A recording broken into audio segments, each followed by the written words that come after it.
भगवते वासुदेवाय। ओम नमो भगवते वासुदेवाय। नारायणं नमस्कृत्य नरं चैव नरोत्तमं देवीं सरस्वतीं व्यासं ततो जयमुदीरयेत्। नष्टप्रायेषु भद्रेषु नित्यं बाहवद सेवया भगवती उत्तमश्लोके भक्तिर्भवति नैष्टुकी। निगमकल्पतरोर्गलितं फलं सुखमुखादमृतद्रवसंयुतं पिबत भागवतं रसमालयं पुरहो रसिका भुवि भावुकाः। லலிதா மாதாஜி சொல்றீங்களா? மாதாஜி நான் சொல்லுங்க. சொல்லுங்கம்மா. தேன்மொழி மாதா சொல்லுங்க. ஹரே கிருஷ்ண மாதாஜி. ஓம் அஜ்ஞானதிமிராந்தஸ்ய ஞானாஞ்சனசலாக்கயா சக்ஷுருன்மிலிதம் யேன தஸ்மை ஸ்ரீ குருவே நமः. ஸ்ரீ சைத்தன்ய மனோபீஷ்டம் ஸ்தாபிதம் யேன பூதலே ஸ்வயம் ரூப கதா மஹ்யம் ததாதி ஸ்வபதாந்திகம். वन्दे अहं श्रीगुरोः श्रीयुधपदकमलं श्रीकुरुन् वैष्णवां च श्रीरूपं चाक्रजातं शगगण रघुनाथान्वितं तं सजीवं साद्वैतं सावधूतं परिजनसहितं कृष्णचैतन्यदेवं श्रीराधाकृष्णपादान् सगगण ललिता श्रीविशाखान्वितां च।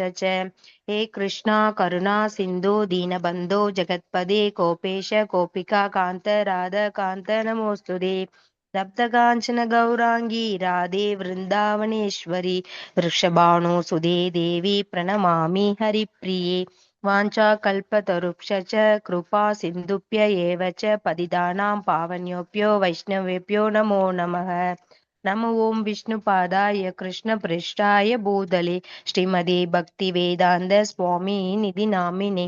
नमस्ते सारस्वती देवे गौरवाणी प्रचारिणे निर्विशेष शून्यवादी पाश्चात्य देशतारिणे। जय श्री कृष्ण चैतन्य प्रभु नित्यानंद श्री अद्वैत गदाधर श्रीवासादि गौर भक्त वृंदा। हरे कृष्ण कृष्ण कृष्ण हरे हरे हरे राम राम राम हरे हरे। हरे कृष्णा. हरे कृष्ण माताजी। हरे कृष्णा. करोति वाचालं पङ्गुं लङ्घयते गिरिं यत्कृपातमहं वन्दे परमानन्दमाधवम्। मूकं करोति वाचालं पङ्गुं लङ्घयते गिरिं यत्कृपातमहं वन्दे श्रीगुरुं दीनधारिणं परमानन्दं माधवं श्रीचैतन्यमीश्वरम्। कथाञ्चन स्मृते यस्मिन् दुष्करं शुकरं भवेत् ईश्वरेति प्रीतं श्रीचैतन्यं नमामितं। ஹரே கிருஷ்ணா. ஸ்ரீமத் பாகவதம் முதல் ஸ்கந்தம் 19வது அத்தியாயம் நாம பார்த்தோம். கிருஷ்ணா மாதாஜி. ஹரே கிருஷ்ணா. ஸோ பரீட்சித் மகாராஜர் இந்த சாபம் கிடைச்சது அப்படின்னு கேள்விப்பட்ட உடனே என்ன பண்ணார்? எல்லாத்தையும் விட்டுட்டு கங்கை கரையில வந்து உட்கார்ந்துட்டார். கங்கையா யமுனையா அப்படிங்கிறது பெரிய டிபேட்ல போயிட்டு இருந்தது. எப்படியோ பகவான் அந்த ரெண்டு நதிகளுக்கும் பகவானுடைய நெருக்கமான தொடர்பு இருக்கு. அதனால எந்த நதியில இருந்தாலும் அது நமக்கு ஓகே தான். ஆனா அப்போ அங்க என்ன நடக்க போகுது அப்படித்தான் நம்ம வந்து பார்க்கணும். ஸோ பரீட்சித் மகாராஜர் இந்த மாதிரி அங்க வந்திருக்கார் அப்படின்னு தெரிஞ்ச உடனேயே முழு பிரபஞ்சத்துல இருக்கக்கூடிய எல்லா ரிஷிமுனிகளும் அங்க வந்துட்டாங்க இல்லையா? அதைத்தான் நம்ம கடைசியா பார்த்தது. ஸோ அவங்கெல்லாம் யார் யார் அப்படிங்கிற டிஸ்கிரிப்ஷனை தான் நாம இன்னைக்கு படிக்கணும். இன்னைக்கு பாதம் 9, 10 இந்த 2 பதங்கள். திரும்ப ஒரு தடவை ஸ்லோகங்களை படிச்சுட்டு நம்ம போகலாம். அத்திர்வசிஷ்டஸ்சவன சரத்வான் அரிஷ்டநேமிர்பிருஹுரங்கிராஸ்ச பராசரோ காதிசூதோ அதராம உதத்ய இந்திரபிரமதேத்வமவாதோ மேதாதிர்தேவல அரிஷ்டசேன भरद्वाजो गौतम पिप्पलादः मैत्रेय और्व कवशकुम्भयोनिर् भैपायनो பகவான் நாரதஸ்ச. மொழிபெயர்ப்பு பொருளை வழங்கி வந்து வித்ராச பக்திவேதாந்த சுவாமி ஸ்ல பிரபுபாத் கி ஜெய். மொழிபெயர்ப்பு. பிரபஞ்சத்தின் வெவ்வேறு பகுதிகளில் இருந்து பின்வரும் மாமுனிவர்கள் அங்கு வந்து சேர்ந்தனர். அத்ரி, சவனர், சரத்வான், அரிஷ்டநேமி, பிருகு, வசிஷ்டர், பராசரர், விஸ்வாமித்திரர், அங்கரர், பரசுராமர், உதத்யர், இந்திரபிரதமர், இத்மவாகு, மேதாதிதி, தேவலர், ஆரிஷ்டிஷேனர், பரத்வாஜர், கௌதமர், பிப்பலாதர், மைத்ரேயர், ஔர்வர், கவஷர், கும்பயோனி, துவைபாயனர் மற்றும் மகாபுருஷரான நாரதர். ஸோ இந்த ஒவ்வொருத்தரை பற்றியும் சில விளக்கங்கள் பிரபுபாதர் எப்பவும் போல நமக்கு கொடுக்குறார். அதை நாம் இப்போ படிப்போம். ஒவ்வொரு முனிவரை பற்றி ஒவ்வொருத்தர் படிச்சுக்கிட்டே வரலாம். லலிதா மாதாஜி ஸ்டார்ட் பண்ணுறீங்களா? சவணர். ஹரே கிருஷ்ண மாதாஜி. ஹரே கிருஷ்ணா. ஸ்ரீல பிரபுபாதா கி ஜெய். சவணர் பிருகு முனிவரின் மகன், சிறந்த முனிவரான முனிவராவார். கர்ப்பவதியான இவருடைய தாயார் கடத்தப்பட்ட போது இவர் குறை மாத குழந்தையாக பிறந்தார். இவரது தந்தையின் 6 மகன்களுள் இவரும் ஒருவர். தேங்க்யூ மாதாஜி. நெக்ஸ்ட் அடுத்தது இன்னொருத்தவங்க படிக்கட்டும். சம்பூர்ண மாதாஜி படிக்கிறீங்களா? தேங்க்யூ மாதாஜி. ஹரே கிருஷ்ணா மாதாஜி. ஹரே கிருஷ்ணா. பொருளுரை பக்தி வேதாந்த சுவாமி ஸ்ரீல பிரபுபாதர். பிருகு வருணனின் சார்பாக பிரம்மதேவர் இயற்றிய பெரும் யாகத்தியிலிருந்து பிருகு மகர்ஷி பிறந்தார்.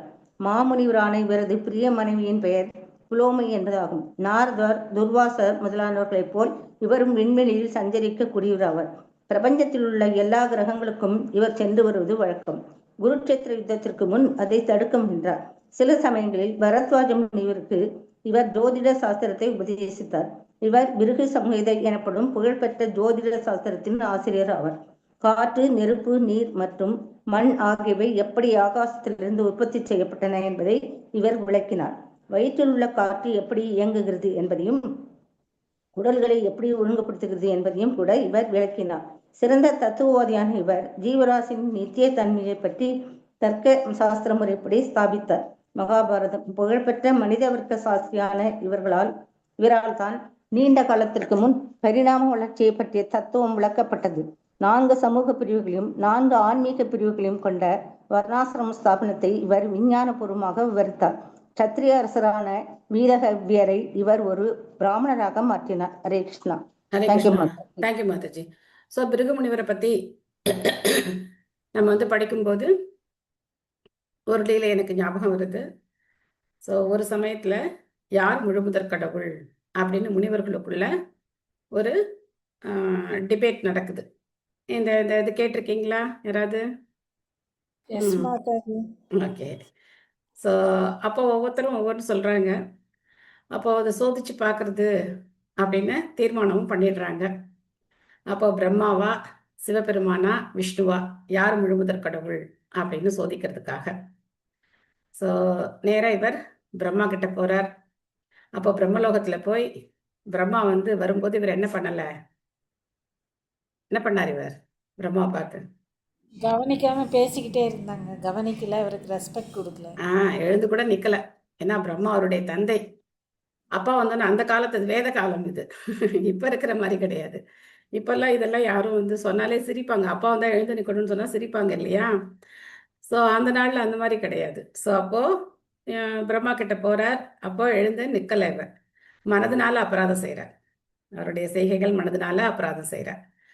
அப்போ பிரம்மாவுக்கு ரொம்ப கோபம் வருது. கோபம் இவரை சபிக்க போறார். ஆனா அதனுடைய மகன் தானே அப்படின்னு சொல்லி அவர் விட்டுறார். அப்புறம் நேர சிவபெருமான் கிட்ட போறார். அங்க போய் என்ன பண்றார் பிருகு? சிவபெருமான் என்ன பண்ணார்?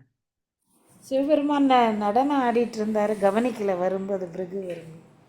இல்ல அங்க போய் சிவபெருமான வார்த்தைகளால அங்க அபராதம் பண்றார். வார்த்தைகளால சிவபெருமான அவமதிக்கிறார். என்னையா மனுஷன் நீ இந்த மாதிரி சாம்பல்லாம் பூசிக்கிட்டு இந்த மாதிரி மண்டை ஓடு மாலெல்லாம் போட்டுக்கிட்டு அப்படின்னு அவருடைய தோற்றத்தை, அவருடைய வாழ்க்கை முறையை பார்த்து அவர் வார்த்தைகளால் அவரை நிந்திக்கிறார். அப்போ சிவபெருமான் ரொம்ப கோவம் என்ன பண்றார்? சூலாயுதத்தை எடுத்துட்டு வரார் இவரை தாக்குறதுக்கு. அங்கேருந்து ஓடி வந்துடுறார். ஓடி நேரா எங்க வர்றார்? வைகுண்டத்துக்கு வரார். வைகுண்டத்துக்கு என்ன பண்ணார்? காலால எட்டி உதைச்சார். யார உதைச்சார்? பகவான் விஷ்ணு. அவர் பாட்டுக்கு பள்ளி கொண்ட பெருமாள் படுத்துட்டு இருக்கார். நேரம் எட்டி உதைச்சிட்டார். அப்போ பகவான் என்ன பண்ணார்? பதறி ஓடி பிருகுவுடைய பாதங்களை தன்னுடைய மடியில தாங்கி தடவி கொடுக்கிறார். என்ன சொல்றார்? என்னுடைய மார்பு ரொம்ப கடினமானது, இரும்பு போல இருக்கு. உங்களுடைய பாதங்கள் ரொம்ப சாஃப்ட், ஒரு தாமரை பாதங்கள். இந்த பாதங்கள் என்னுடைய மார்பில பட்ட போது இந்த பாதங்களுக்கு வலிச்சிருக்குமே அப்படின்னு சொல்லி தடவி கொடுக்குறார்.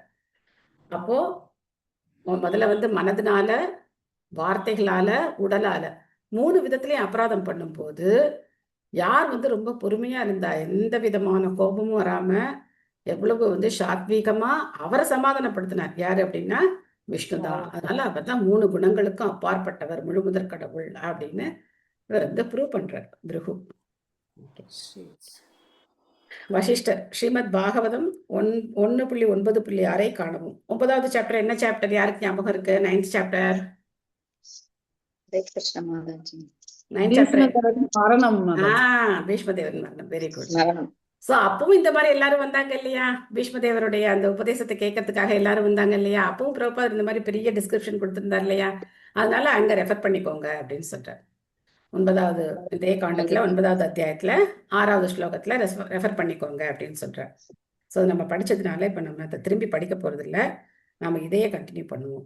அடுத்தது சாந்தி மாதாஜி படிக்கிறீங்களா? ஹரே கிருஷ்ண மாதாஜி. ஹரே கிருஷ்ணா. சில பிரபுபாதருக்கு பராசரர் வசிஷ்ட முனிவரின் பேரான இவர் வியாசதேவரின் தந்தையும் ஆவார்.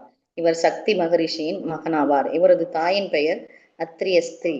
அவரது தாய் 12 வயதுடையவராக இருக்கும் பொழுது அவளுடைய கற்பப்பைக்குள் இருந்து கொண்டே இவர் வேதங்களை கற்றார். தன் தந்தை கல்மா ஷபாதன் என்ற ஒரு அசுரனால் கொல்லப்பட்டதால் பழிக்கு பழியாக இவர் உலகையே அழித்துவிட விரும்பினார். ஆனால் இவரது பாட்டனாரான வசிஷ்டர் இச்செயலை தடுத்து விட்டார். பிறகு ராட்சச வத யாகத்தை செய்த இவரை புலஸ்திய மகரிஷி தடுத்தார். சத்தியவதியால் கவரப்பட்ட இவர் அவர் மூலமாக வியாசதேவரை பெற்றார். சத்தியவதி பிறகு சந்தனு மகாராஜனை மணந்தாள். பராசர முனிவரின் ஆசியால் சத்தியவதி நீண்ட தூரத்திற்கு நறுமணம் வீசக்கூடியவளாக விளங்கினாள். பீஷ்மருடைய மரணத்தின் போது இவரும் அங்கிருந்தார். ஜனக மகாராஜனின் ஆன்மீக குருவும் சிவபெருமானின் சிறந்த பக்தருமான இவர் பல வேத சாஸ்திரங்களுக்கும் மானிட வர்க்க சாஸ்திரத்துக்கும் ஆசிரியராவார். ஹரே கிருஷ்ண மாதாஜி. ஹரே கிருஷ்ணா. சோ பராசரர் தான் நமக்கு பகவான்னா யார் அப்படிங்கிற விளக்கத்தை கொடுத்திருக்கார். இந்த 6 விதமான ஐஸ்வர்யங்கள், ஐஸ்வர்யஷ சமக்ரஷ யசஸ்ரீயக ஞான வீரியஷ ஞான வைராக்கியோச்சைவ பகவான் இதிங்கனா அப்படிங்கிற அந்த விளக்கத்தை பராசரர் தான் கொடுத்திருக்கார். அதனால நமக்கு ரொம்ப வேண்டியவர், எல்லாரும் வேண்டியவங்க தான். இவர் கொஞ்சம் கூட வச்சுப்போம். காதிசூதர் விஸ்வாமித்ரர். நெக்ஸ்ட் யார் படிக்கிறீங்க? லக்ஷ்மி மாதாஜி படிக்கிறீங்களா? எஸ் மாதாஜி. ஹரே கிருஷ்ணா. ஹரே கிருஷ்ணா. காதிசூதர் விஸ்வாமித்ரர். இவர் பெரும் தவயோகி ஆவார். இவரது தந்தை உத்தரப்பிரதேசத்தின் ஒரு பகுதியான கன்யாகுப்ஜ மாகாணத்தின் வலிமை மிக்க ஓர் அரசராக காதியாக இருந்ததால் இவர் காதிசூதர் என்று புகழ் பெற்றார். இவர் பிறப்பால் ஒரு சத்திரியர் என்ற போதிலும் இவரது ஆன்மீக சக்திகளினால் இவரது சத்திரிய உடலிலேயே ஒரு பிராமணராக மாறினார். இவர் சத்திரிய அரசராக இருந்தபொழுது வசிஷ்ட முனிவரிடம் குற்றம் கண்டுபிடித்து அவரை பகைத்து கொண்டார். மகங்க முனிவரின் ஒத்துழைப்புடன் பெரும் யாகத்தை செய்து இதனால் வசிஷ்ட முனிவரின் மகன்களை இவரால் கொல்ல முடிந்தது. இவர் ஒரு பெரும் யோகியான போதிலும் புலன்களை கட்டுப்படுத்த தவறியதால் உலக சரித்திரத்தில் பேரழகியாக விளங்கிய சகுந்தலைக்கு தந்தையாகும் நிர்பந்தம் ஏற்பட்டது. ஒரு சமயம் இவர் ஒரு சத்திரிய அரசராக இருந்த பொழுது வசிஷ்ட முனிவரின் ஆசிரமத்திற்கு சென்றார். அங்கு ராஜ மரியாதையுடன் வரவேற்கப்பட்டார். வசிஷ்ட முனிவரிடம் இருந்த நந்தினி என்னும் பசுவை அரசர் தனதாக்கி கொள்ள விரும்பினார். வசிஷ்டர் அதை கொடுக்க மறுத்துவிட்டார். பிறகு இவர் பசுவை அபகரித்து கொண்டதால் இருவருக்கும் முனிவருக்கும் இடையில் கலகம் உண்டாயிற்று. விஸ்வாமித்திரர் வசிஷ்டரின் ஆன்ம பலத்தால் தோற்கடிக்கப்பட்டார். இதனால் சத்திரிய அரசர் ஒரு பிராமணராக மாற முடிவு செய்தார். பிராமணராகும் முன் கௌஷிக நதி கரையில் கடும் தவத்தை இவர் மேற்கொண்டார். குருட்சேத்திர யுத்தத்தை தடுக்க முயன்றவர்களில் இவரும் ஒருவர் ஆவார். ஹரே கிருஷ்ணா மாதாஜி. ஹரே கிருஷ்ணா. தேங்க்யூ மாதாஜி. ஸோ வசிஷ்டர் இவருடைய விஸ்வாமித்திரர் இவருடைய கோபத்துக்கு பெயர் போனவர் இல்லையா? ரொம்ப கோபம் வந்துடும் இவருக்கு. எப்போ பார்த்தாலும் வந்து சாபமும் கொடுத்துருவார். அதே சமயத்துல இவர் பகவானுடைய லீலைகள்லையும் ரொம்ப நெருக்கமான பங்கு எடுத்திருக்கார். நல்ல தெரிஞ்ச லீலை எது? விஸ்வாமித்திரருக்கும் பகவானுக்கும் நடந்த லீலைகள்ல நமக்கு ராமரை கூட்டிட்டு ராம லக்ஷ்மணரை கூட்டிகிட்டு அவர் அந்த காட்டுக்கு போய் அதுக்கப்புறம் பகவானுக்கு திருமணம் இல்லையா, சீதா கல்யாணம் பண்ணி வச்சது இவர் தான். ஸோ அதனால இவரும் ரொம்ப வேண்டியவர் தான். அப்போ பார்த்தோம்னா என்ன ஆகுது, வசிஷ்டர் வந்து காட்டில் இருக்கார். இவர் அரசராக இருக்கும்போது அந்த பக்கம் போகிறார். அப்போது அந்த இப்போ நமக்கு இதே ஒரு சுச்சுவேஷன் நம்ம இங்கே பார்க்குறோம் இல்லையா. சமிக ரிஷி காட்டில் இருந்தார். அவருடைய குடில்ல பரீட்சித் மகாராஜர் போனார். ஆனால் அவரை சரியாக வரவேற்கல. அவர் தியானத்தில் இருந்தார். ஆனால் வசிஷ்டர் வந்து இவர் நல்லா வரவேற்று இவருடைய படை ஃபுல்லாக எல்லாருக்கும் போஜனம் கொடுக்குறார். எல்லாரும் நல்லா சாப்பிட்றதுக்கு எல்லாம். இவருக்கு ரொம்ப ஆச்சரியமா இருக்கு. எங்கேருந்து காட்டில் உட்காந்துருக்கிற முனிவர் இவ்வளோ ஒரு ஆப்புலண்ட்டாக ஒரு ஃபீஸ்ட் கொடுக்குறாரே அப்படின்னு சொல்லி அவருக்கு ரொம்ப ஆச்சரியமா இருக்கு. அப்போ பார்த்தா இந்த நந்தினி பசு தான் காரணம் அப்படின்னு தெரிஞ்ச உடனே இவர் என்ன சொல்றாருன்னா, நாட்டில் இருக்கிற எந்த ஒரு அரிய பொருளாக இருந்தாலும் அது அரசருக்கு தான் சொந்தமாக இருக்கும். அதனால நீ இதை என்கிட்ட கொடுத்துடணும் அப்படின்னு சொல்றார். வசிஷ்டர் தரமாட்டேன்னு சொல்ல 2 பேருக்கும் கோவம் வந்து அப்புறம் இவர் வலுக்கட்டாயமாக அதை எடுத்துட்டு போக அப்போ திரும்ப இவர் வந்து சண்டையில் தோத்து போறார். ஏன்னா அந்த நந்தினி பசுவுடைய வீரர்களே இவர் தோற்கடிக்கிறாங்க. அப்படி ஒரு நிலைமை இவருக்கு வந்தோடனே இவர் நினைக்கிறார், ஒரு சத்திரியனா இருந்து என்ன பிரயோஜனம் இருக்கு. இவர் பாட்டுக்கு காட்டில் தாடி வளர்த்துக்கிட்டு உட்காந்துருக்காரு. ஆனால் இவருக்கு இவ்வளோ சக்தி இருக்கே, அப்போ நாம் என்னவா மாறிடலாம், நாமளும் ஒரு பிராமணராக மாறி நம்ம வந்து இந்த மாதிரி ஒரு சத்திரியனே தோற்கக்கூடிய வளம் அந்த வலிமை நமக்கு கிடைக்கும் அப்படின்னு சொல்லி இவர் வந்து மாற முயற்சி பண்ணி மாறிடவும் செய்கிறார். ஆனால் என்ன ஆகுது பாருங்க, இந்த ஜட இயற்கையுடைய 3 குணங்களுடைய தாக்கம் அப்படிங்கிறது ஒன்று எப்போவுமே என்ன பண்ணிகிட்டே இருக்கும், காம்படேட் பண்ணிகிட்டே இருக்கும். பகவத்கீதையில பகவான் சொல்கிறார். அந்த மாதிரி ரஜோகுணத்துலேருந்து இவரால் விடுபடவே முடியல. அப்பப்போ ரஜோகுணம் வந்து இவர் வந்து அட்டாக் பண்ணி என்ன பண்ணுறார், தன்னுடைய தவ வலிமையிலேருந்து வீழ்ச்சி அடைகிறார். திரும்ப உட்காந்து 10,000 வருஷம் தவம் பண்ணுவார்.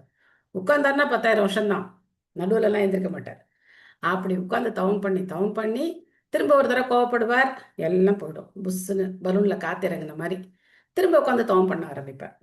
ஸோ இது வந்து அந்த மாதிரி அவர் பண்ணிக்கிட்டே இருக்கார். அடுத்தது அங்கிரர். மைத்திலி மாதாஜி படிக்கிறீங்களா?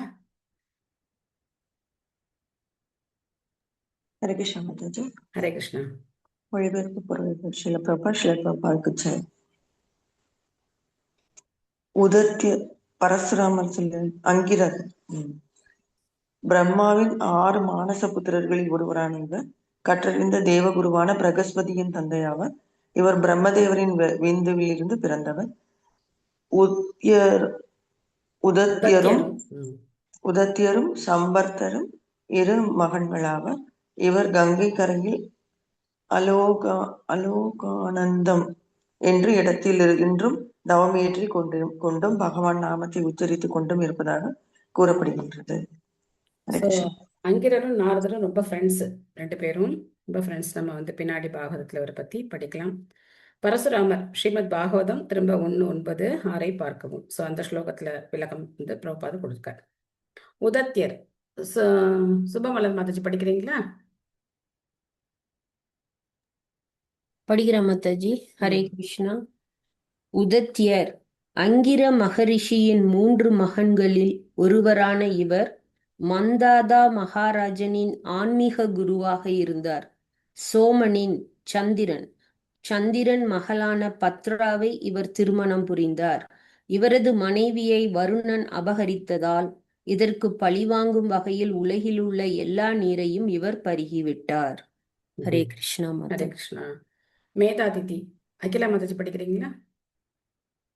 ஹரே கிருஷ்ணா மாதாஜி. ஹரே கிருஷ்ணா. மேதாதிதி.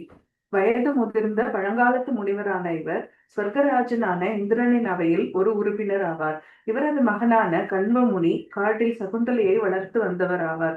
இவர் ஓய்வு பெற்ற வாழ்வின் வனப்பிரஸ்தம் விதிமுறைகளை உறுதியாக பின்பற்றியதால் ஸ்வர்கலோகத்திற்கு உயர்த்தப்பட்டார். ஸோ வர்ணாசிரம தர்மத்தை ஒருத்தர் கரெக்டாக ஃபாலோ பண்ணார்னா அவர் சொர்க்கலோகத்துக்கே போகலாம் அப்படின்னு சொல்லப்பட்டிருக்கு. பட் இதெல்லாம் என்ன கிடையாது, அல்டிமேட் கிடையாது. பகவானுடைய பக்தி தான் வந்து அல்டிமேட். அதையும் நம்ம தெரிஞ்சுக்கணும். ஜி சாந்தி மாதாஜி நெக்ஸ்ட் படிக்கிறீங்களா? ஹரே கிருஷ்ண மாதாஜி. ஹரே கிருஷ்ணா. தேவலர் இவர் நாரதரையும் வியாசதேவரையும் போன்ற பெரும் அதிகாரியாவார். அர்ஜுனன் பகவத்கீதையில் பகவான் ஸ்ரீ கிருஷ்ணர் தான் பரமபுருஷர் என்று ஏற்றுக்கொண்டுள்ளார்.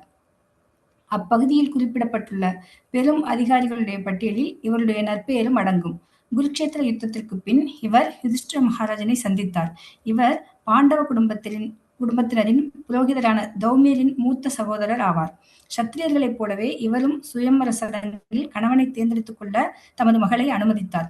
இச்சடங்கிற்கு பிரம்மச்சாரிகளாக உள்ள ரிஷி புத்திரர்கள் அனைவரும் அழைக்கப்பட்டிருந்தனர். இவர் அசித தேவலர் அல்ல என்பது சிலருடைய கருத்தாகும். ஹரே கிருஷ்ண மாதாஜி. ஹரே கிருஷ்ணா. சோ எந்த ஸ்லோகத்துல அர்ஜுனன் இவரை பத்தி சொல்றார்? தேவலரை பத்தி எந்த ஸ்லோகத்துல சொல்றார் பகவத்கீதையில? பரபிரம்ம பரந்தாம பவித்ரம் பரம பவான் அசிதம் ஆகஸ்வாம் சர்வே தேவஸ்ரீ நாரத அதுல ஃபுல்லா சொல்லிடுங்க. அசிதோ தேவலோ வியாச ஸ்வயம் சைவ ரிவிஷமே. Very good. ஸோ 10வது அத்தியாயத்துல சொல்றார் இல்லையா, பகவானுடைய அந்த சதுஸ்லோகி கேட்டதுக்கு அப்புறம் இவர் வந்து ஒத்துக்கிறார் அர்ஜுனன். ஸோ அங்க வந்து நம்ம இவருடைய பேரை பார்க்கலாம். அடுத்தது பரத்வாஜர், இவரும் வந்து முன்னாடியே பிரபுபாத் இந்த டிஸ்கிரிப்ஷனை கொடுத்துட்டார். அடுத்து கௌதமர், யார் இன்னும் படிக்காம தான் இருக்கீங்க? சத்யா மாதாஜி படிங்க. ஹரே கிருஷ்ணா. ஜெய் ஹரே ஸ்ரீ கிருஷ்ணா. பிரபுபாத். பரத்வாஜர் ஸ்ரீமத் பாகவதம் 1.9.6 பார்க்கவும். கௌதமர் மாதாஜி, கௌதமர் படிச்சிடட்டுமா மாதாஜி? படிங்க படிங்க. கௌதமர் பிரபஞ்சத்தில் உள்ள 7 ரிஷிகளில் இவரும் ஒருவர். சரத்வான் கௌதமர் இவரது மகன்களுள் ஒருவர் ஆவார். கௌதம கோத்திரத்தில் வம்சத்தில் இன்று இருப்பவர்கள் இவருடைய வம்சத்தினர் அல்லது இவருடைய சீட பரம்பரையில் வருபவர்கள் ஆவார். கௌதம கோத்திரம் என்று கூறிக்கொள்ளும் பிராமணர்கள் பொதுவாக இவரது குடும்ப வம்சத்தினர் ஆவார். கௌதம கோத்திரம் என்று கூறிக்கொள்ளும் சத்திரியர்களும் வைசியர்களும் இவர்களது சீட பரம்பரையில் வந்தவர்கள் ஆவர். ஸ்வர்கராஜரான இந்திரன் அகலியை தொந்தரவு செய்த போது அவன் கல்லாக மாறினாள். புகழ்பெற்ற அந்த அகலிகை இவருடைய மனைவி ஆவாள். இந்த அகலிகைக்குத்தான் பகவான் ராமச்சந்திரன் முக்தி அளித்தார். கௌதமர் குருட்சேத்திர யுத்த வீரர்களுள் ஒருவரான கிருபாச்சாரியரின் பாட்டனார் ஆவார். ஹரே கிருஷ்ணா. தேங்க்யூ மாதாஜி. தேங்க்யூ. மைத்ரேயர் பழங்காலத்து பெரும் ரிஷியான இவர் விதுரரின் ஆன்மீக குருவும் பெரும் சமய அதிகாரியும் ஆவார். பாண்டவர்களுடன் நல்ல உறவை ஏற்படுத்திக் கொள்ளும்படி இவர் திருதராஷ்டிரருக்கு அறிவுரை கூறினார். இதற்கு துரியோதனன் சம்மதிக்காததால் இவரால் சபிக்கப்பட்டான். இவர் வியாசதேவரை சந்தித்து சமய உரையாடல்களை மேற்கொண்டார். ஸோ மைத்ரேயரை நம்ம வந்து பாகவதத்துல 3வது அத்தியாயத்துல திரும்ப சந்திக்கலாம். மைத்ரேயர் வருவார், அப்போ வந்து நம்ம அவரை திரும்ப சந்திப்போம்.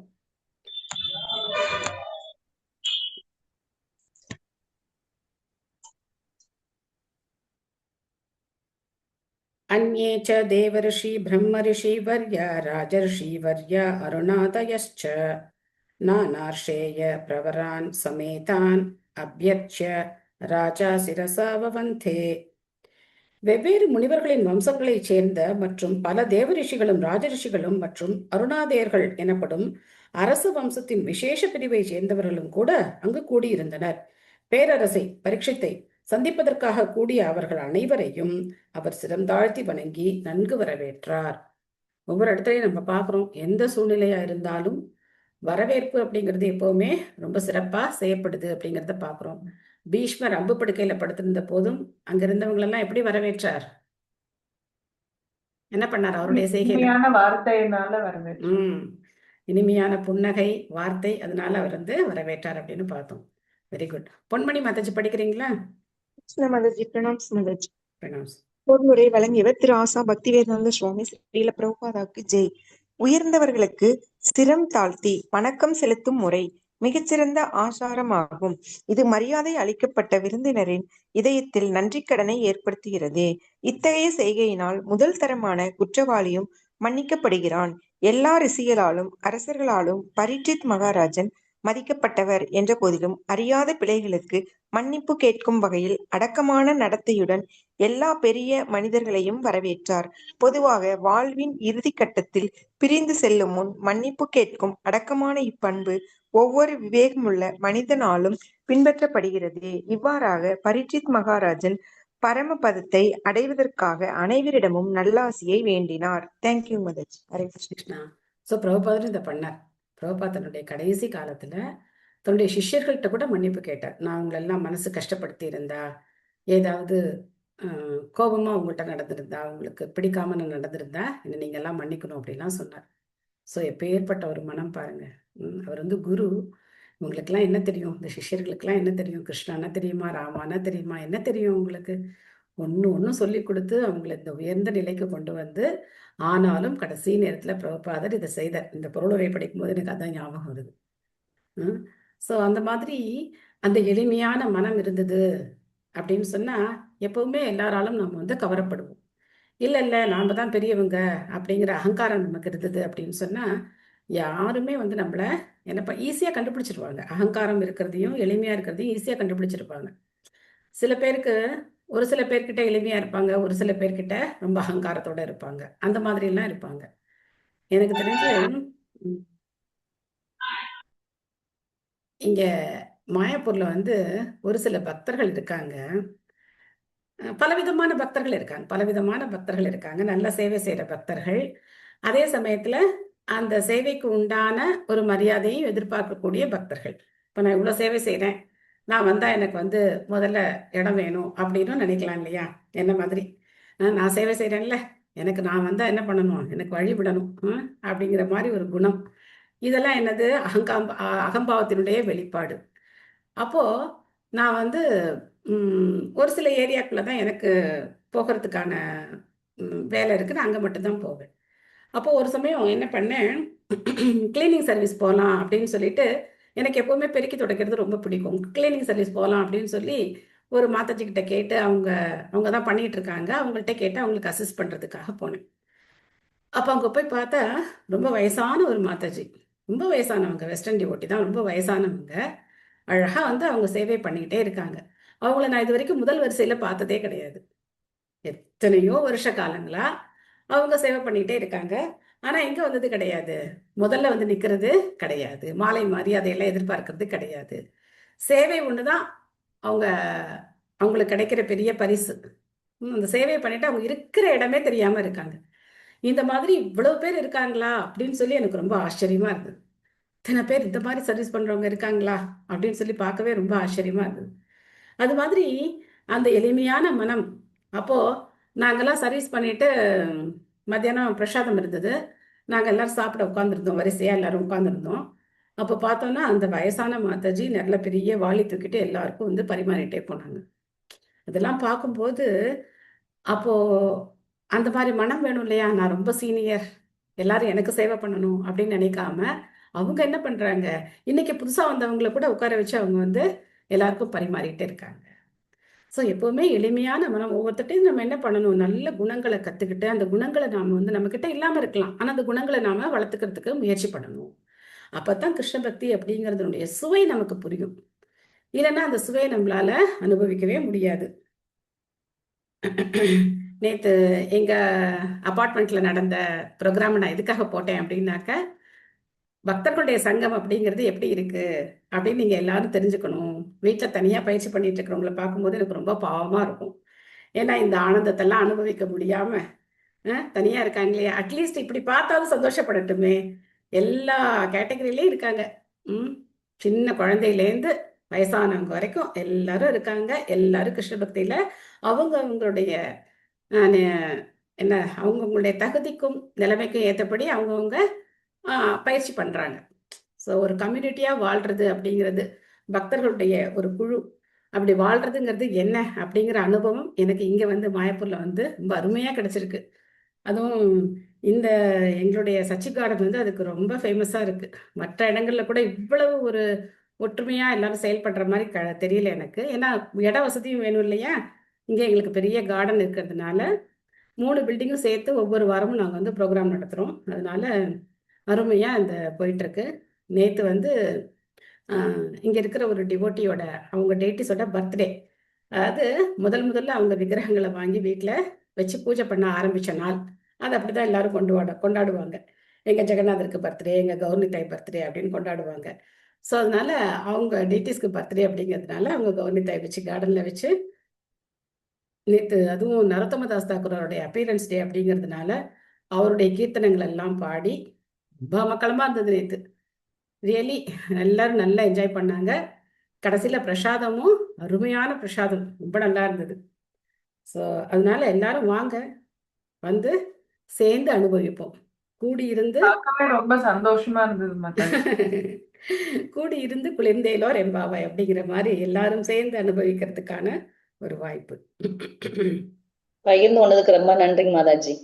ரொம்ப சந்தோஷமா இருந்தது மாதாஜி பாக்குறது. ஹரே கிருஷ்ணா. ஹரே கிருஷ்ணா. சுகோபவிஷ்டேஷு அத்தேஷு பூயக கிருத பிரணாமஸ்வ சிகீர்ஷிதம் யத் விஜ்ஞாபயாம் ஆச விவிக்த சேதா உபஸ்திதோ அக்ரே ப்ருஹீத பாணிஹி. ரிஷிகளும் மற்ற அனைவரும் சுகமாக அமர்ந்த பின் கூப்பிய கரங்களுடன் அடக்கமாக அவர்கள் முன் நின்றிருந்த அரசர் இறக்கும் முறை உபவாசம் இருப்பதெனும் தனது முடிவை அவர்களிடம் கூறினார். இது ஒரு எட்டுகேட். நான் முடிவு பண்ணியிருக்கேன், நான் இந்த மாதிரி இருக்க போறேன் அப்படின்னு இல்லாம அவங்க முன்னாடி இவர் ரொம்ப அடக்கத்தோட அதை சொல்றார். சுபமலர் மாதாஜி படிக்கிறீங்களா? படிக்கிறேன் மாதாஜி. பொருளுரை. ஹரே கிருஷ்ணன்.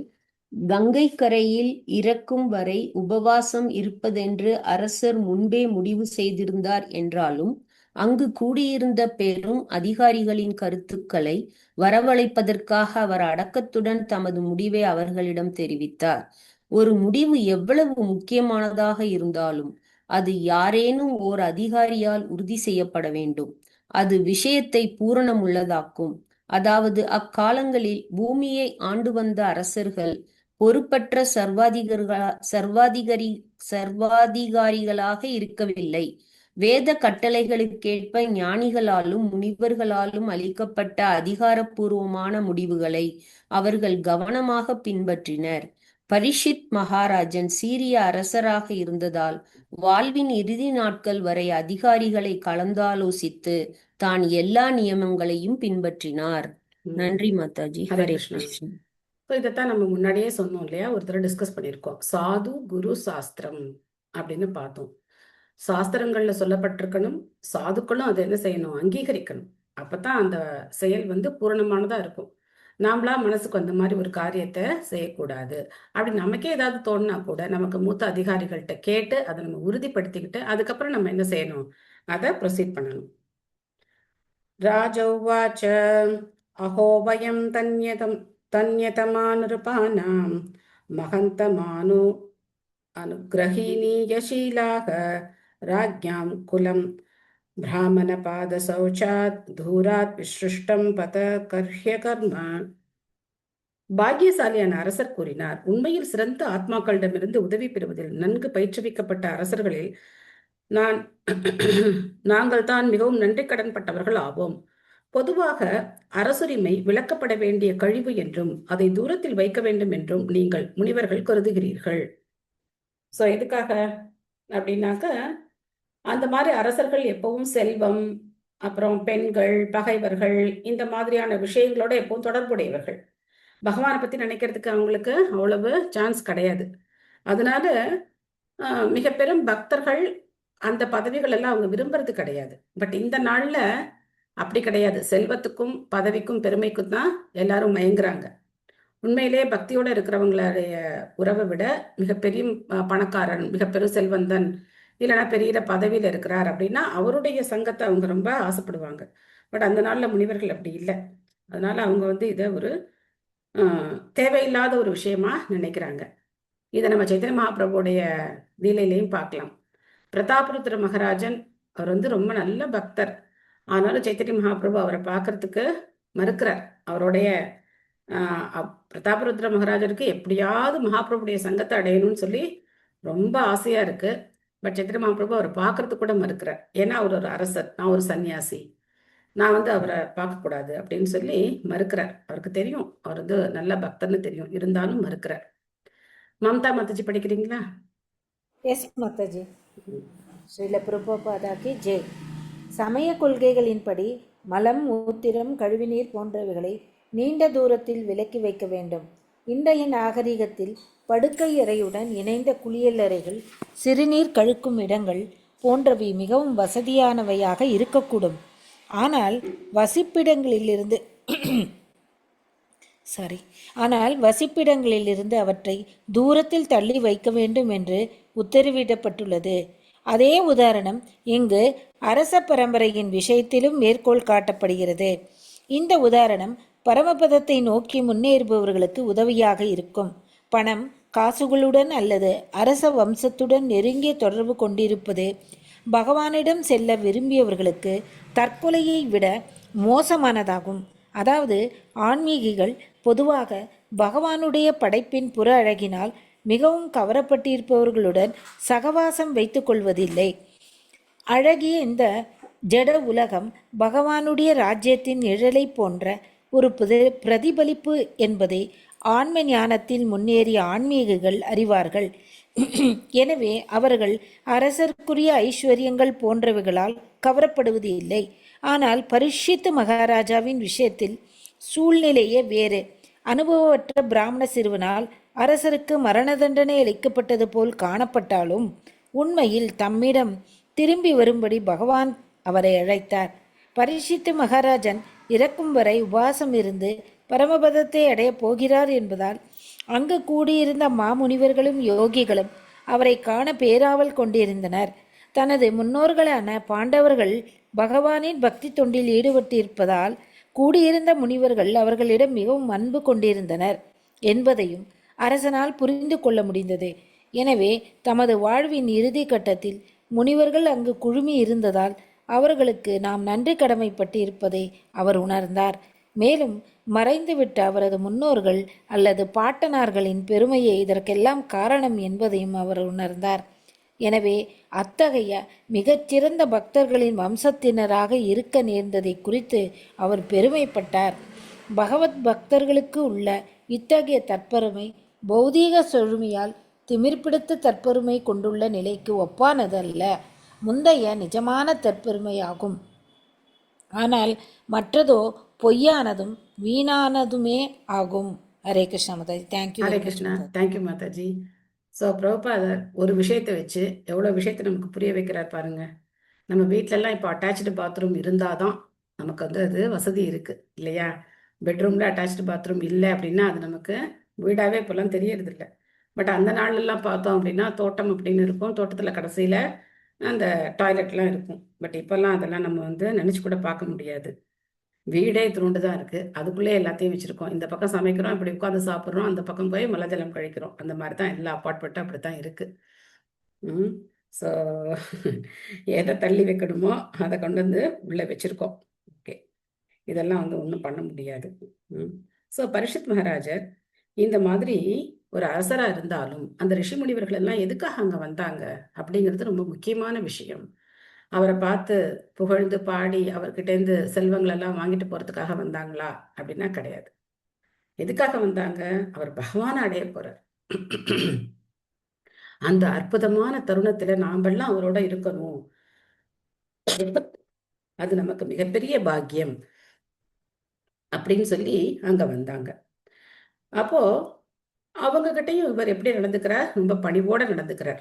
இந்த பணிவு அவருக்கு எதனால வந்தது? பரம்பரையில் வந்தது. பக்தர்களுடைய குடும்பத்தில் பிறந்து பக்தர்களால் பயிற்றுவிக்கப்பட்டு ஒரு அரசராகி அந்த பணிவான மனோநிலையில் அவர் அங்கே இருக்கிற ரிஷி முனிவர்கள் எல்லாம் ரொம்ப மரியாதையோடு நடத்துகிறார். அவங்கக்கிட்ட ரொம்ப பணிவோட அவங்களுக்கு நமஸ்காரம் பண்ணி தன்னுடைய நிலைமையை அவங்களுக்கு எடுத்து சொல்கிறார். அப்போது இந்த பெருமை, ஒரு பக்தன் அப்படிங்கிற பெருமை இருக்கே, அது வந்து சரியானது தான். இப்போ நம்ம சொல்கிறோம் இல்லையா, நம்மளுடைய ஸ்தூல உடல் அப்படிங்கிறது பஞ்சபூதங்களால் ஆனது அப்படின்னு சொல்கிறோம். பஞ்சபூதங்கள் என்னென்ன? நிலம், நீர், நெருப்பு, ஆகாயம், காற்று, ஆகாயம். காற்று, ஆகாயம், இது வந்து பஞ்சபூதங்கள். அப்போ நம்மளுடைய சூட்சுமமான உடல் எதனால ஆனது? மனம், புத்தி, அகங்காரம். இந்த மனம், புத்தி, அகங்காரத்துல பொய்யான அகங்காரம் தான் தவறே தவிர சரியான அகங்காரம் அப்படிங்கிறது எப்பவுமே இருக்கும். எது பொய்யான அகங்காரம், எது சரியான அகங்காரம்? நான் இந்த உடல்னு நினைக்கிறது பொய்யான அகங்காரம். நான் ஆத்மா அப்படின்னு நினைச்சிட்டு பகவானுக்கு தொண்டன் அப்படின்னு நினைச்சிட்டு இருக்கிறது உண்மையான சரியான அகங்காரம். ஸோ இந்த அகங்காரம் அப்படிங்கிறது எப்பவுமே இருக்கும். அது என்னவா இருக்கணும்? சரியான நிலையில இருக்கணும்.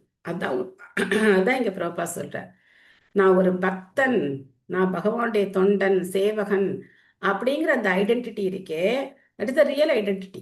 அதுதான் நம்மளுடைய அடையாளம். அந்த அகங்காரம் அப்படிங்கிறது எப்பவுமே நமக்கு இருக்கணும்.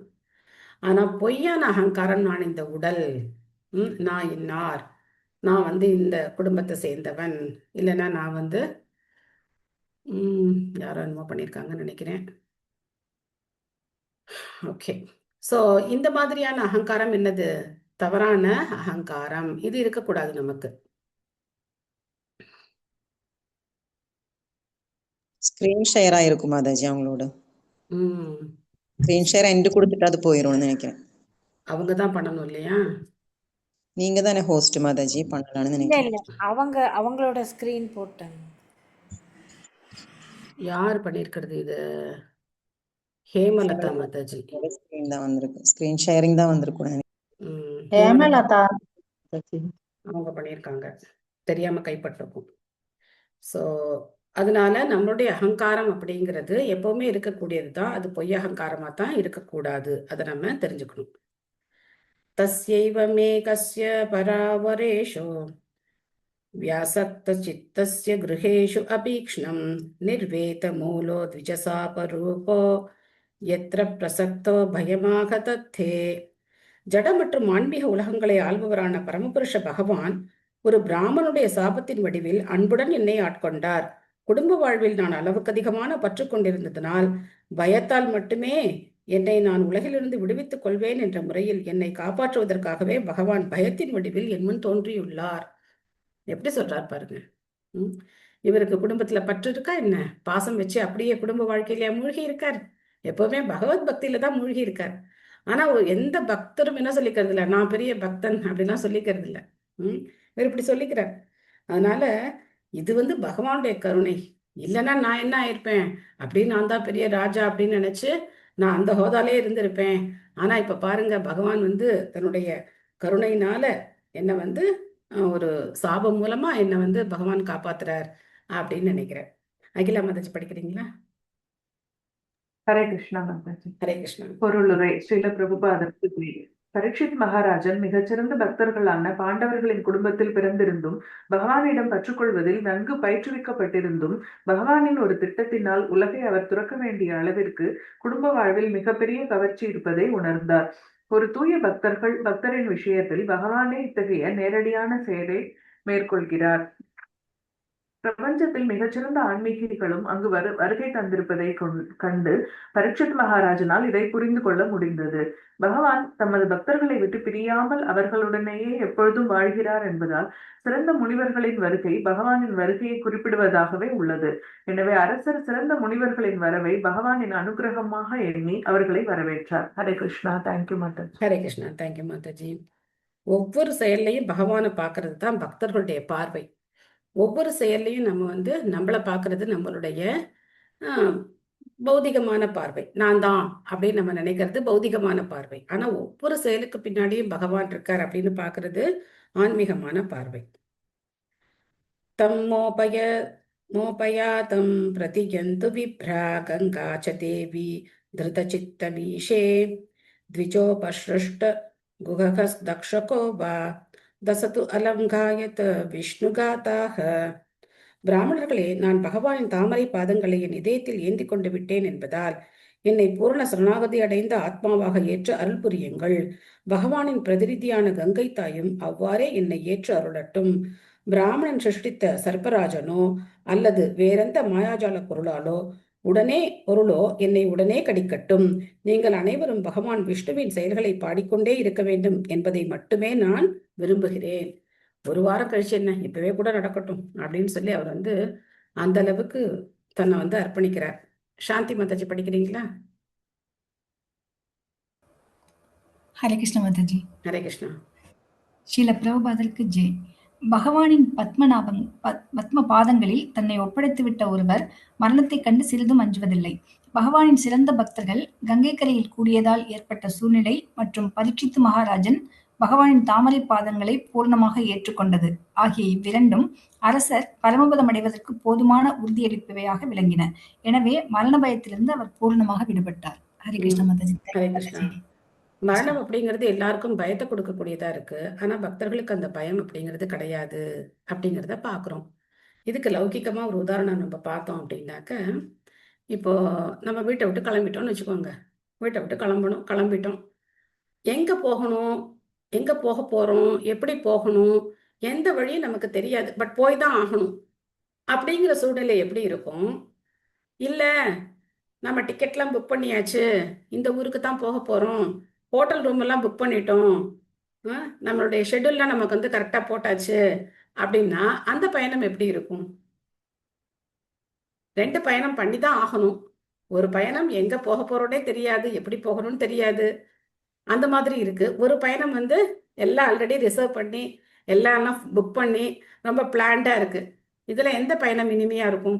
ரெண்டாவது ரெண்டாவது பயணம் ரிலாக்ஸா இருக்கும் இல்லையா? ஸோ பகவத் பக்தர்கள் எல்லாத்தையும் என்ன பண்ணிட்டாங்க, ஆல்ரெடி எல்லாத்தையும் புக் பண்ணிட்டாங்க. பகவானுடைய தாமத்தில் புக் பண்ணிட்டாங்க, கோலோகா எக்ஸ்பிரஸில் புக் பண்ணியாச்சு. அப்போ அங்கே போய் நம்ம வந்து இருக்க போகிறோம், பகவான் நமக்கு இடம் கொடுக்க போகிறார், அதெல்லாம் தெரிஞ்சுக்கிட்டாங்க.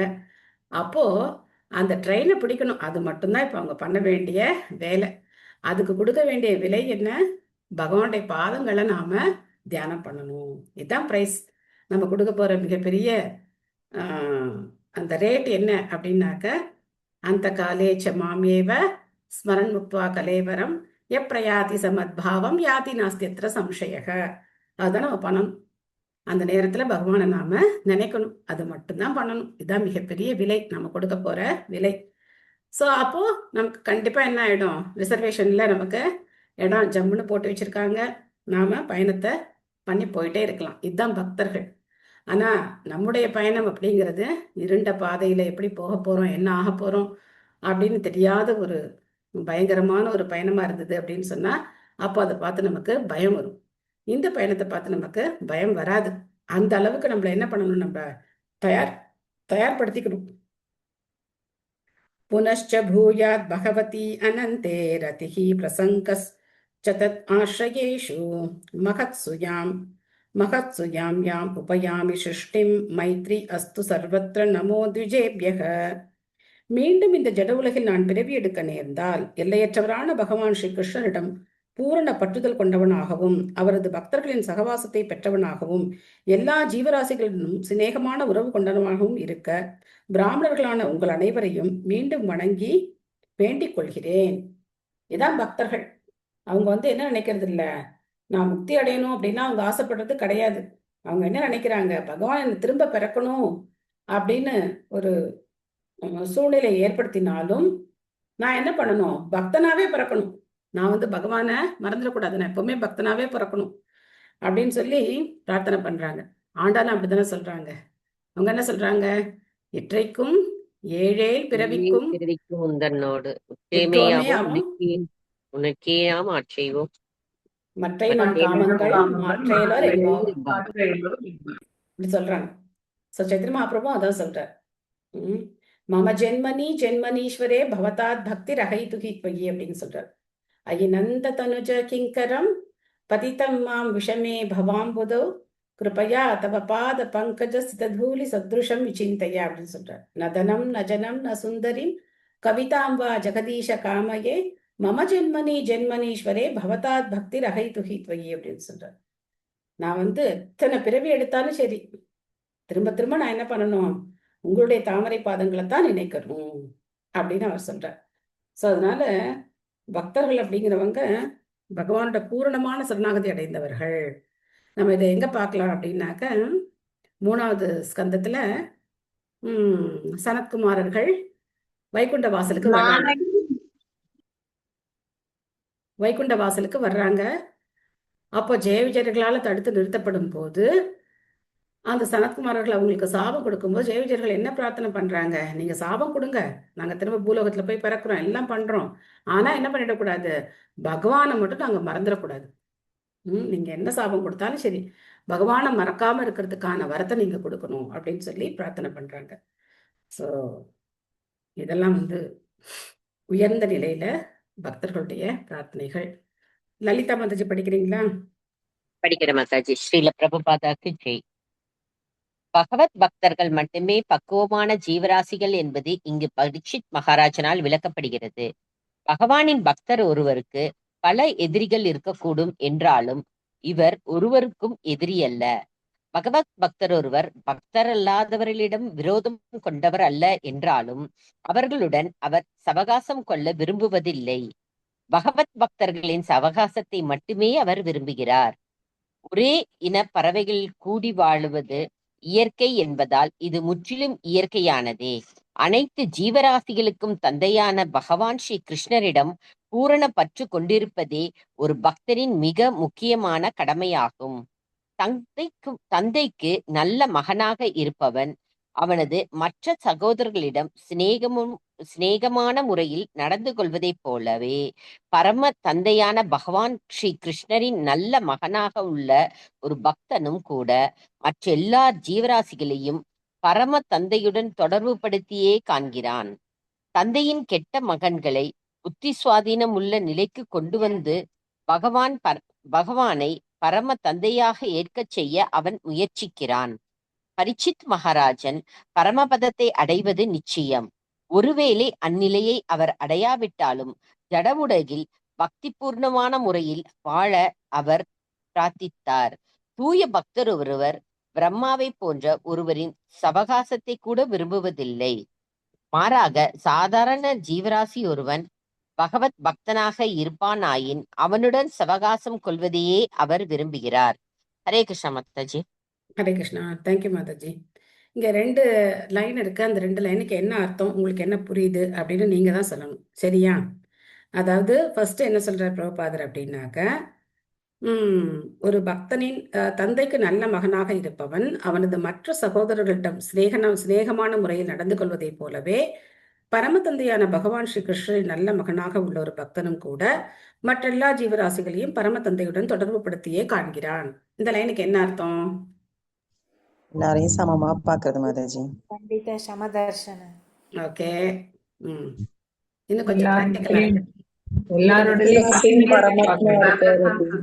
சொல்ற மாதிரி பரமாத்மா எல்லாருக்கும் இல்ல, நம்ம ஸ்கூல்ல பிரேயர்ல சொல்லுவோம்ல Mataji, all Indians are my brothers and sisters. அது மாதிரி இருக்கிறவங்க எல்லாரையும் அது ஆல் இந்தியன்ஸ். அமெரிக்காக்காரங்க போய் சண்டை போடலாமா? மாதிரி எல்லாரையுமே கடவுளோட குழந்தைகளா நினைச்சு. ஓகே, இன்னும் கொஞ்சம் க்ளோஸா வரும். நீங்க எல்லாம் கரெக்ட் ஆன்சர் தான் சொல்றீங்க. இன்னும் க்ளோஸா வரும். மாதாஜி, ஒரே ஃபேமிலில அப்பா எப்படி இருக்கிறாங்க, குழந்தைங்களும் எப்படி இருக்காங்களோ அதே மாதிரி நம்ம அப்பா கிருஷ்ணரு, நம்ம எல்லாருமே அக்கா தங்கச்சி. அதெல்லாம் கரெக்ட். இன்னும் கொஞ்சம் நல்லா க்ளோஸா வரணும் ஆன்சர். ஒரு லைன் படிக்கிறோம் இல்ல மாதாஜி, தந்தையின் கெட்ட மகன்களை புத்தி சுவாதீனம் எல்லாரையும் பரமாத்மாவா நினைக்கிறது ஒரு ஃபேமிலியா திங்க். எல்லாரையும் பரமாத்மாவா எப்படி நினைக்க முடியும்? அதாவது ஹார்ட்ல பரமாத்மா இருக்கறனால அதெல்லாம் ஓகே. இதெல்லாம் நான் எந்த தவறும் சொல்லல. பட் இன்னும் க்ளோஸா வரணும் அப்படின்னாக்க, மிருகங்களை வதம் பண்ண கூடாது தான் மெயின் கான்செப்ட் இங்க பிரபுபாதர் கொண்டு வர. ஏன்னா இதெல்லாம் படிச்சிட்டோம். என்ன வித்யா வினய சம்பன்னே பிராமணே கவி ஹஸ்தினி சுனி சைவ சௌபாகேஷ் எல்லாம் படிச்சிட்டோம். பட் அதை பிராக்டிக்கலா எப்படி கொண்டு வர்றது? சோ ஒரு குழந்தை தாழ்ந்து எல்லா ஜீவராசியும் கொடுத்திருக்கு, அது தானே மாதாஜி. அதனால ஒரு ஜீவன் தாழ்ந்த நிலையில இருக்கு அப்படிங்கிறதுனால அதை கொலை பண்றதுங்கிறது மகாபெரிய பாவம். நமக்குள்ள என்ன வேணும்? அந்த ஆட்டுக்கும் பகவானுக்கும் தொடர்பு இருக்கு, இந்த கோழிக்கும் பகவானுக்கும் தொடர்பு இருக்கு. Should be very practical. ஒரு விஷயம் ஷுட் பி வெரி ப்ராக்டிக்கல். அப்போ நம்மளால என்ன பண்ண முடியும்? நிஜமாவே அதை ஃபீல் பண்ண முடியும். நம்ம இதெல்லாம் பொதுவான விஷயங்கள், எல்லா விதத்தையும் பரமாத்மா பகவான் இருக்காரு, இதெல்லாம் நம்ம அதாவது புக்ல பாக்குறோம், படிக்கிறோம், அந்த வாசகங்கள். ஆனா அதை எப்படி புரிஞ்சு செயல்படுறோம் இல்லையா? சோ அதனால எந்த ஜீவராசியும் கொல்லக்கூடிய அந்த உரிமை நமக்கு கிடையாது. அதுக்கப்புறம் நம்ம மம்தா மாதாஜி அடுத்த லைனுக்கு வந்தாங்க. அதுக்கு என்ன அர்த்தம்? அதாவது மற்றவங்களையும் பக்தி இதுல முன்னேற்றி விடணும். Very good. மற்றவங்களுக்கும் பக்தியை பத்தி சொல்லி கொடுத்து பிரச்சாரம் பண்ணணும். அதான் அடுத்த லைனோட அர்த்தம். யாருக்கு பகவானை பத்தி தெரியலையோ, இல்ல யார் பகவான் மேல விரோதமா இருக்காங்களோ அவங்களுக்கும் பகவானை பத்தி சொல்லி கொடுத்து, அவர் தான் நம்முடைய பரம தந்தை அப்படின்னு அவங்களுக்கு சொல்லி கொடுத்து எல்லாரும் சேர்ந்து என்ன பண்ணணும்? ஹரே கிருஷ்ணா பாடி சந்தோஷமா இருக்கணும். அதுதான் செகண்ட் லைனுடைய அர்த்தம். ஓகே. சோ அப்படி அவருக்கு பகவானுடைய ராஜ்யத்தை அடைய முடியலன்னாலும் அடுத்த பிறவிலே அவர் ஒரு பக்தரா பிறக்கணும் தான் அங்க பிரார்த்தனை பண்றார். இதிஸ்ம ராஜாத் யவசாய புத்தக பிராச்சீன மூலேஷு குஷேஷு தீரக உதன்முகோ தக்ஷிண கூல ஆஸ்தே சமுத்திர பத்னியா ஸ்வசூத அந்யஸ்த பாரக. ஏற்கனவே கூறியபடி பரீட்சித் மகாராஜன் அரசாங்க சுமையை தன் மகனிடம் ஒப்படைத்துவிட்டு கங்கையின் தன்கரையில் தர்பை வேர்கள் கிழக்கு நோக்கி பரப்பப்பட்ட ஆசனத்தில் வடக்கு நோக்கியவராய் பூரண புலனடக்கத்துடன் அமர்ந்தார். பொருளுரை லக்ஷ்மி மாதாஜி படிக்கிறீங்களா?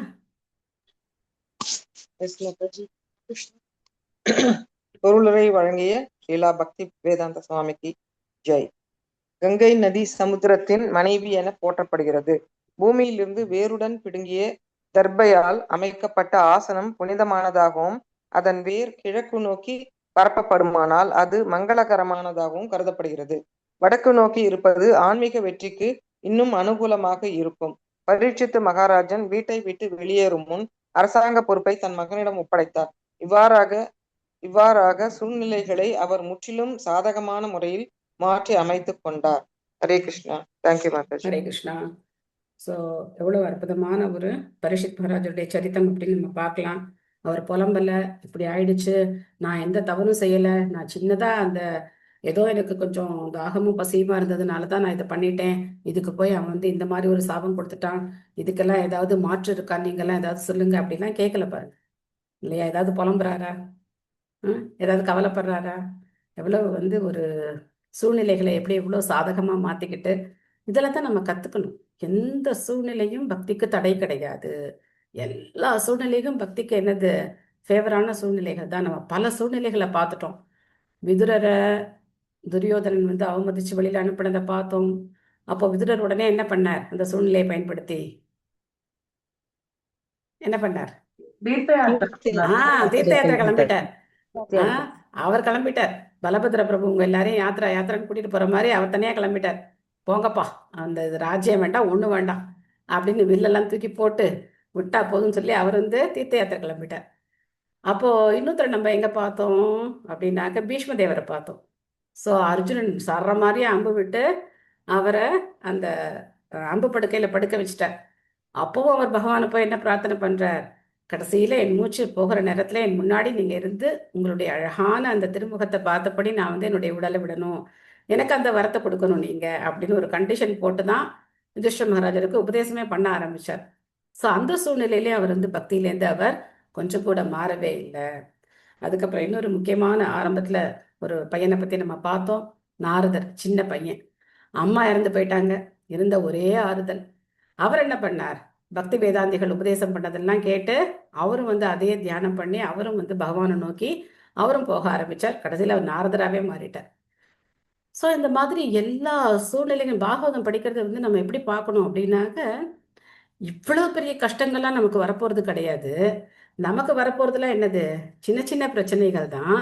ஆனால் அதை நம்ம எப்படி பார்க்குறோம்? ஒரு பூத கண்ணாடி வச்சு பெருசு பண்ணி உலகத்திலே எனக்கு மட்டும்தான் இந்த பிரச்சனை இருக்கு, மற்றவங்க எல்லாரும் நல்லா இருக்காங்க, பகவான் என்னை மட்டும் தேடி பிடிச்சி சோதனை பண்ணிட்டு இருக்கார் அப்படின்னு சொல்லி நம்ம அந்த பிரச்சனையை பெருசு பண்ணி ஹரே கிருஷ்ண மந்திரத்தை சின்னதாக்கிடுவோம். சின்னதாக்கிட்டு எப்போவுமே பிரச்சனையே பெருசா பேசிட்டே இருப்போம். எப்போ நமக்கு பகவானுடைய நாமம் பெருசு, அந்த பிரச்சனை வந்து ஒன்றும் பெரிய பிரச்சனை கிடையாது, ஏதோ விதத்துல அது என்னாக போகுது, ஏதோ ஒன்று நடக்க போகுது, அது இப்போ எப்படி சரியாகும்னு நமக்கு தெரியாது. இப்படி ஆனா நல்லதா, அப்படி ஆனா நல்லதா, நாமளே கற்பனை பண்ணிக்கிட்டே இருப்போம். ஆனா அது எதுவுமே நமக்கு சாதகமோ பாதகமோ கிடையாது. பகவானுடைய நாமம் தான் நமக்கு ஒரே ஆறுதல். இதை நம்ம நல்லா புரிஞ்சுக்கணும். அதனால பாகவதம் படிக்கிறத நம்ம வாழ்க்கையோட இணைச்சு பார்த்து பிரச்சனைகள் வரும்போதெல்லாம் நம்ம வந்து யார் யார் நினைச்சுக்கணும்? இவங்களெல்லாம் நினைச்சுக்கணும். இவ்வளோ பிரச்சனைகளை இவங்கெல்லாம் வந்து சந்திச்சாங்க அப்படின்னு நம்ம தெரிஞ்சுக்கிட்டு எப்படி பக்தி பண்ணாங்க, எவ்வளோ உறுதியா இருந்தாங்க, நான் ஏன் என்னுடைய பக்தியை விட்டு கொடுக்கணும் அப்படின்னு சொல்லி நாமளும் என்ன செய்யணும்? அந்த பிரச்சனைகளை பார்த்து பயப்படாம பகவானுடைய நாமத்துல நாம உறுதியா இருக்கணும். 4 சட்டத்திட்டம் கடைபிடிக்கிறதுல நாம உறுதியா இருக்கணும். ஓகே, உங்களுக்கு ஏதாவது கேள்விகள், சந்தேகங்கள், கருத்துக்கள் ஏதாவது இருக்கா? மாதாஜி ஒரு இது அது எப்படி புரிஞ்சுக்கிறது கேக்குறேன் மாதாஜி. கோபியர்கள் வந்து இதானப்போ அவங்க வந்து உண்மையான அவங்களுக்கு அந்த பக்தி தானே இருந்தது, ஆனா அது கூட இருக்க கூடாதுன்னு கிருஷ்ணர் வந்து இது பண்ணார்ல, அந்த அகங்காரத்தை எப்படி அப்போ கோபியர்கள் என்ன நினைச்சாங்க அப்படின்னா, கிருஷ்ணர் என் கூட மட்டும்தான் இருக்கார் அப்படின்னு நினைச்சாங்க. ஸோ நான் ரொம்ப ஸ்பெஷல் அப்படின்னு நினைச்சாங்க. நான் ரொம்ப ஸ்பெஷல் அப்படி. அந்த ஒரு அது என்ன சொல்றது, அது ரொம்ப உயர்ந்த நிலை. அந்த அளவுக்கு நம்மளால அதை வந்து என்ன பண்ண முடியாது, புரிஞ்சுக்கிறது ரொம்ப கஷ்டம். எப்பவுமே நமக்கு அந்த இது இருக்கு இல்லையா, நான் பக்தன், பகவானுடைய பக்தன், தொண்டன் அப்படின்னு நம்ம நினைக்கலாம். ஆனா நான் தான் உயர்ந்தவன், எனக்கு என்ன மட்டும்தான் பகவானுக்கு ரொம்ப பிடிச்சிருக்கு, அதனால என் கூட தான் இருக்காரு அப்படின்னு நினைச்சாங்க. அந்த அகங்காரம் அவருக்கு பிடிக்கல. Okay, thank you Mataji. நல்லா கனெக்ட் பண்றீங்க. குட். இந்த மாதிரி தாட் வந்தாலே நம்ம என்ன பண்ணலாம், ஈஸியா எல்லாத்தையும் ஞாபகம் வச்சுக்கலாம். வேற ஏதாவது கேள்விகள் இருக்கா? மாதாஜி நான் ஹோம்ஒர்க் பத்தி ஆமா, எஸ் நிறைய பேர் பதில் போட்டிருந்தீங்க. நான் செக் பண்ணிட்டேன். ஏன்னா எனக்கு வந்து இன்னைக்கு எக்ஸாம் இருக்கு, அதனால நான் அதை வந்து கரெக்டாக என்னால் செக் பண்ண முடியல. செக் பண்ணிட்டு நான் உங்களுக்கு நாளைக்கு சொல்றேன். இதை பண்ணியிருக்கிற எல்லாருக்கும் ரொம்ப ரொம்ப நன்றி. நான் கணக்கில் ரொம்ப வீக்குப்பா. நான் வந்து ஒரு தடவை அதை போட்டு பார்த்து தான் சொல்லணும். என்ன ஹோம்ஒர்க்கு? ஹோம்ஒர்க் யார் சொல்றீங்க? மாதாஜிக்கு, சிவமலர் மாதாஜிக்கு ஹோம்ஒர்க் யார் போன சொல்றீங்க? செஷன்ல படிக்கிறப்போ வந்து ஒரு 1000 விஷ்ணு நாமம் வந்து ஒரு ராமநாமத்துக்கு சமம், 3 ராமநாமம் வந்து ஒரு கிருஷ்ண நாமத்துக்கு சமம் அப்படின்னு நம்ம வந்து ஹரே கிருஷ்ண மகாமந்திரம் சொல்றோம். அது வந்து 16 ரவுண்ட்ஸ்க்கு எவ்வளவு விஷ்ணு நாமம் வரும்னு கேட்டிருந்தாங்க. ஓகே கரெக்டா மாதாஜி? ஆமா, கரெக்டாக சொல்லிட்டீங்க. ஸோ எதுக்காக உங்களுக்கு இந்த ஆப்பர்ச்சுனிட்டி கொடுக்குறேன் அப்படின்னாக்க, உங்களுக்கு அதை எக்ஸ்பிளைன் பண்ண தெரியணும், கரெக்டாக நம்ம எடுத்து சொல்லணும். அதெல்லாம் பண்ணும்போது நம்ம நேச்சுரலாக ப்ரீச்சிங் பண்ண ஆரம்பிச்சிருவோம். கரெக்ட் மாதாஜி. யார் யார் நம்ம எடுத்து கரெக்டாக சொல்கிறோமோ, அதாவது புக்கில் இருக்கிற லைனே படிக்காம நம்ம வார்த்தைகளில் நம்ம பேசும்போது இயற்கையாக நம்ம என்ன பண்ணுவோம், ப்ரீச்சிங் பண்ண ஆரம்பிச்சிருவோம். ஸோ எங்கள் பக்தி விரிக்ஷா மாடல் வந்து இதுதான். பக்தி விரிக்ஷா மாடலில் ஒரு பேராகிராஃப் படிப்போம், அதில் கொஷின்ஸ் கேட்போம். அப்போ அந்த மாடலை அவங்க படிக்கணும். அந்த பேராகிராஃப் படிச்சுட்டு அவங்களுடைய வார்த்தைகளில் அதை எக்ஸ்பிளைன் பண்ணணும். அப்படி அவங்க எக்ஸ்பிளைன் பண்ண ஃபிலாசபி அவங்களுக்கு புரிஞ்சிடும். அவங்களும் என்ன பண்ணுவாங்க, பிரச்சாரம் பண்ணவும் ஆரம்பிச்சிருவாங்க.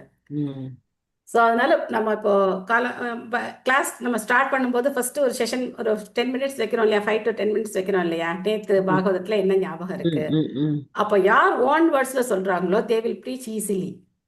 புக்ல இருக்கிற லைனே சொல்லும் போது நம்மளால என்ன பண்ண முடியாது, நம்மளோட ஓன் வேர்ட்ஸ்ல அதை நம்மளால எக்ஸ்பிரஸ் பண்ண முடியாது. ஸோ நம்ம அதையும் கத்துக்கணும். நம்ம ஓன் வேர்ட்ஸ்ல என்ன இருக்கோ, நம்ம என்ன படிச்சோமோ, நமக்கு என்ன ஞாபகம் இருக்கோ அதை நம்மளுடைய சொந்த வார்த்தைகள்ல சொல்லும்போது பிரச்சாரம் அப்படிங்கிறது அடுத்தவங்களுக்கு சொல்றதுக்கு நமக்கு அது சுலபமா இருக்கும். ஸோ அந்த ட்ரைனிங் தான் வந்து இப்போ நம்ம அப்படியே கொஞ்சம் கொஞ்சமா பண்ணிட்டே வரும். அதனால நீங்க எல்லாரும் ஒவ்வொருத்தரும் ஒவ்வொரு பாகவதம் குரூப் ஆரம்பிச்சு இந்த மாதிரி எல்லாம் நீங்க ஒரு 50 பேர் 100 பேருக்கு நீங்க பாகவதம் சொல்லி கொடுக்கணும். அதுதான் எய்ம். நம்ம படிக்கிறதோட எய்ம் வந்து அதுதான். அதுக்கான அந்த பிரார்த்தனை நீங்க பகவான்கிட்ட பண்ணணும். நம்ம ஒவ்வொருத்தரும் இன்னொரு 10 பேருக்கு 20 பேருக்கு பாகவதம் படிக்க வைக்கணும், எல்லாரையும் வந்து பகவானுடைய பக்தியில நம்ம வந்து கொண்டு வரணும் அப்படின்னு சொல்லி நம்ம பிரார்த்தனை பண்ணுவோம். Thank you all. இன்னைக்கு வந்து எனக்கு எக்ஸாம் இருக்கு, அதனால நான் ஒழுங்கா எழுதணும்னு சொல்லி எனக்காக பிரார்த்தனை பண்ணிக்கோங்க. நான் சரியாவே ஹரே கிருஷ்ணா மாதாஜி. நான் வந்து பக்தி வைபவ் படிச்சுக்கிட்டே இருக்கேன். ஸோ அதனால இன்னைக்கு எனக்கு எக்ஸாம் 12th யூனிட் எங்களுக்கு இன்னைக்கு எக்ஸாம். ஸோ அதனால ப்ளீஸ் ப்ரே ஃபார் மீ. எல்லாரும் ஒரு தடவை ஹரே கிருஷ்ணா நாம சொல்லலாமா? சொல்லிடலாம். Hare Krishna Hare Krishna Krishna Krishna Hare Hare Hare Rama Rama Hare Hare Krishna. Thank you all. Thank you Mataji. Thank you. Thank you. Hare Krishna. Hare Krishna. Thank you, Mataji. Thank you, Mataji. Hare Krishna. Thank you, Mataji. Thank you. Okay. நான் எண்டு கொடுத்துறேன். ஹரே கிருஷ்ணா ஹரே கிருஷ்ண கிருஷ்ண கிருஷ்ண ஹரே ஹரே ஹரே ராம ராம ராம ஹரே ஹரே. வாஞ்சா கல்பத்தருப்யஸ்ச கிருபா சிந்துப்யைவ ச பதிதானாம் பாவனேப்யோ வைஷ்ணவேப்யோ நமோ நமः. ஸ்ரீல பிரபுபாத் கி ஜெய்.